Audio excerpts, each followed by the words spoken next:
Dictation start होगा 5 second बाद। Start. प्राचीन भारतीय इतिहास में मौर्य वंशीय सम्राट अशोक पहला शासक था जिसने अखिल भारतीय साम्राज्य की स्थापना का प्रयास किया। अशोक द्वारा अपनाई गई नीति से भारतीयता का अन्य देशों में भी प्रचार हुआ। घृणा के स्थान पर सहृदयता विकसित हुई। सहिष्णुता और उदारता को बल मिला। बर्बरता के कृत्यों से भरे हुए विश्व इतिहास को एक नई दिशा का बोध हुआ तथा इन्होंने न केवल मानव की वरन जीवमात्र की भी चिंता की। पैरा। इस लोकप्रिय शासक का शासनकाल 273 से 232 ईसा पूर्व माना जाता है। मौर्य वंश के संस्थापक चंद्रगुप्त के पौत्र तथा बिंदुसार के पुत्र अशोक अपने शासन के आरंभिक दिनों में एक कट्टर शासक थे तथा वे विशुद्ध न्याय व्यवस्था पर विश्वास करते थे। शिकार और दावत का उन्हें बड़ा शौक था। युद्ध कला में प्रवीण होने के कारण युद्ध करना उन्हें अच्छा लगता था।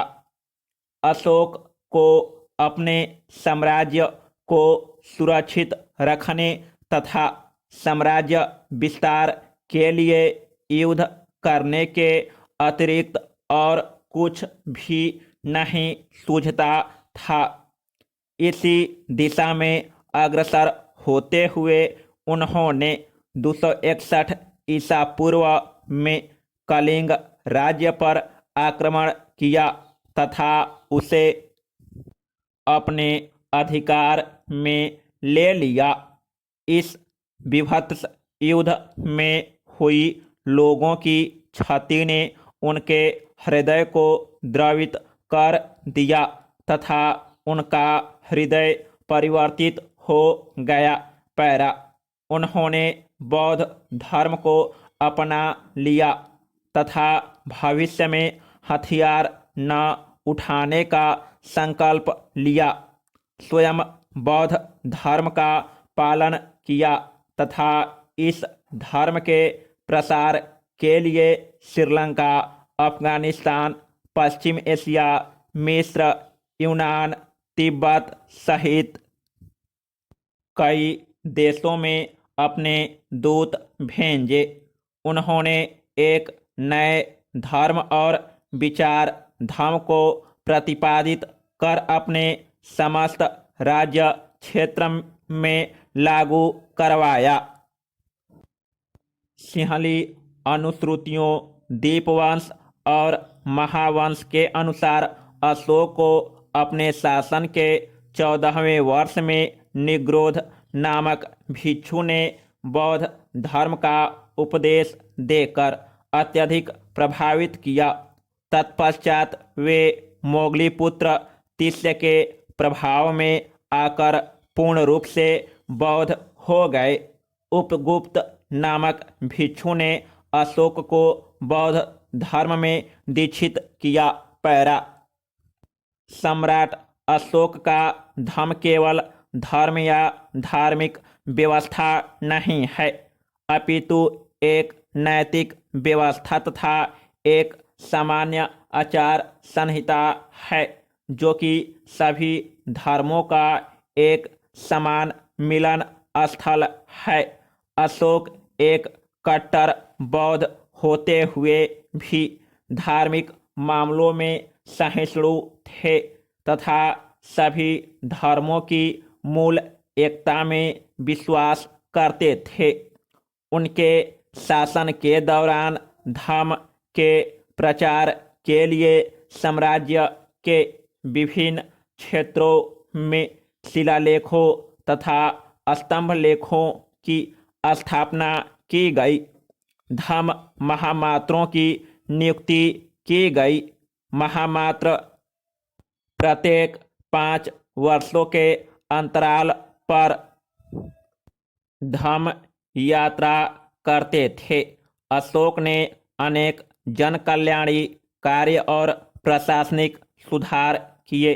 इन कार्यों में मनुष्यों और पशुओं के लिए चिकित्सालय खोलना, जड़ी बूटियों, कंदमूल और फलों सहित औषधीय पौधों के संवर्धन के लिए वानस्पतिक उद्यान लगवाना, यात्रियों और पशुओं की सुविधा के लिए सड़कों के किनारे कुएं खुदवाना, स्त्रियों के कल्याण के लिए तथा उनमें धम्म प्रचार के लिए स्त्री अध्यक्ष महामात्रों की नियुक्ति करना आदि शामिल है।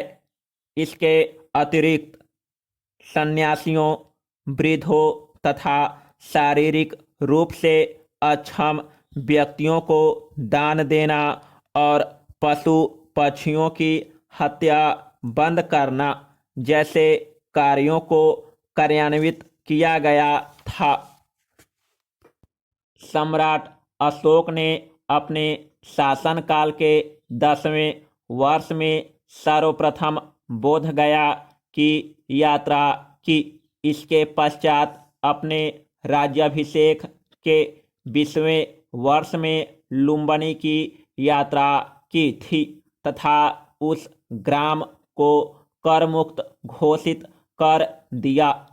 उनके शासनकाल में ही पाटलिपुत्र में तृतीय बौद्ध संगति का आयोजन किया गया, जिसकी अध्यक्षता मोगलीपुत्र तिस्य ने की थी। इसी संगीति में अभिधम्म पिटक की रचना हुई थी। अशोक की सबसे बड़ी विशेषता यह थी कि उन्होंने अपने जीवन के अंत तक केवल धम्म के बल पर साम्राज्य को एकता के सूत्र में बांधे रखा।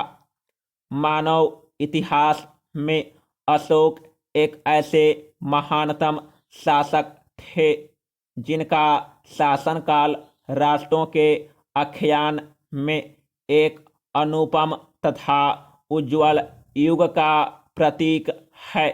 उनकी महानता इस बात में निहित है कि आज से इतने वर्ष पूर्व भी अपने शासन में इतने सुस्पष्ट रूप से उन्होंने मानव मूल्यों की स्थापना की थी और भारत में नैतिक जागृति उत्पन्न करने के लिए आजीवन कर्मठ प्रयास किए।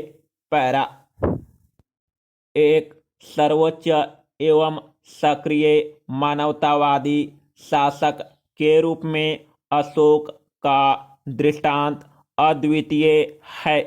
अनेक विद्वानों ने अशोक की तुलना विश्व इतिहास की विभूतियों Constantine, Antonius, Akbar, Saint Paul, Napoleon तथा सीजर के साथ की है। H.G. वेल्स के अनुसार अशोक का चरित्र इतिहास के स्तंभों को भरने वाले राजाओं, सम्राटों, धर्माधिकारियों, संत महात्माओं